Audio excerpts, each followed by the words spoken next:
Happy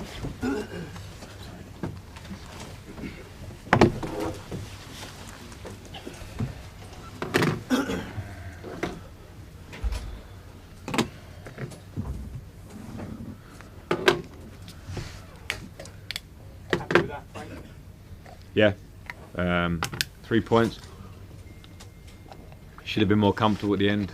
You know, by far the better team, created a lot of chances, which has been a pretty regular story of our season. We need to be more clinical, but in terms of the team I saw, it was the team that I want to see. You know, West Ham, it wasn't.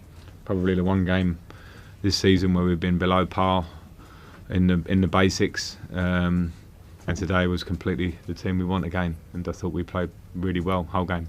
Happy? Injured again, or is it too early to say? It doesn't seem too bad in there, so I'm presuming no, he's all right. Are you actually happy to see you committing a few fouls tonight after West Ham? Yeah. It was an easy element of my team talk in between game was to state the fact of no fouls, which kind of summed up our game at the weekend, which again has been pretty much the opposite of how we've been all season. The reason we've got credit is because of our performances and the energy and the urgency and how we want to play. A lot of speed in our game, and that came away at West Ham, which we must accept that because it can happen, and it was a nice little lesson for us, and the only thing then was a reaction. Today we were back to what we are. Tammy coming back makes a big difference up front. Yeah, I mean Tammy at the moment is Tammy. He's a striker that's at near the top of the goal scoring charts in the league. Is showing his all-round game, which stretches defences, starts our press. He's a personality that is growing in our dressing room every day with his enthusiasm and his will to win. And of course, if a player's on such a good run, then they come out of the team. It's normal that you can miss them. And today he came straight back in as he left off. Frank, Dean Smith is in awe of N'Golo Kante. Is that the most sort of practice battling best you've seen from him? I mean, he's generally pretty much always good. I thought that from afar. We had to give him a bit of time with his injury this year. He's had a tough start to it, but his all-round game. There's not much you need to say to N'Golo. He just knows how to play the midfield role, and I thought the balance between him and Kovacic today was great. His ability to win the ball and at a high intensity to leave areas to win it back and then recover into areas, but then also have quality on the ball is what's given him this tag of being, you know, an outstanding playing world football for the last 4 or so seasons. So yeah, it's a pleasure to have him in my squad. Frank, he didn't score tonight, but City was really dangerous again. How impressed have you been with how often he's getting into dangerous areas now? Yeah, really impressed. I think he's playing really well since he got himself in the team. At Burnley, he gets his goals. He's carried on with the form he's scoring.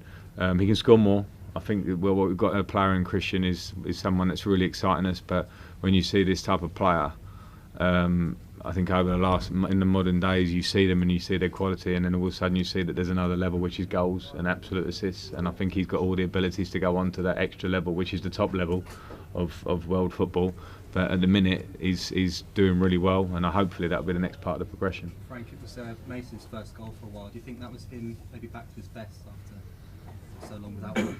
I don't think Mason should be measured solely on goals, and you know, we had an international break. We had a couple of games where he hasn't started the game, so it's not fair to look at it simply as that. But goals are part of his game. But I thought his all-round game in the second half was what we would expect of him, because it wasn't just the goal, it was the threat that he had from the edge of the box, his link up, and he's winning the ball back in high areas, which is his game. So I thought we had a really good second half.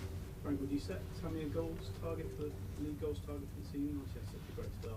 No, I don't think I need to. He's a hungry boy. I never set targets. It's stupid from jumping too much into the future on those fronts. All you would say is every game as they come, game after game, can you score? Can you be hungry? What can you do for the team? The minute he's doing it and he's scoring goals. What did John say to you at the end? Nothing much special. Just, you know, it was well done, and he had his moment on the pitch. It's difficult when you come back. I did it last year to a club that you feel so much for, and vice versa, as they are with John. And you're working, and you're part of another team and part of another club. He's respectful of Aston Villa, I know that. So it wasn't, you know, a massive celebration time, but of course the respect both ways is huge.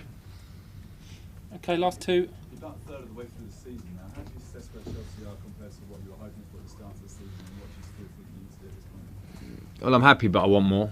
I think we've had a pretty good start because a lot of people maybe expected otherwise, but I think we've done pretty well. But I want more all the time, and I think the last week has been a good example of that for us and for me and for us, because I saw us go to Manchester City and trade with them like a big team that was in and around that level. Then I saw us play against West Ham like a team that's not that, and you're going to lose games in the Premier League. And then I saw a recovery today to back to where we were. So that shows me, I think, that we have real potential of getting to where we want to be. But we also have to be aware that there might be little tough bumps and moments across the road that we're going to have to overcome because we're young, because we're slightly transitional. And that will only show itself as we go along. And then the important thing in between all that is that we keep working to improve every day. Frank, Last one then, Matt. has Loftus-Cheek had a setback? He's had a few setbacks over the last 2 months. He hasn't had a new one, but it's not flying along as much as we would want, and it's not for the want of trying for everybody. Ruben, of course, himself, nothing worse than being injured, but at the moment we're no closer to him being fit.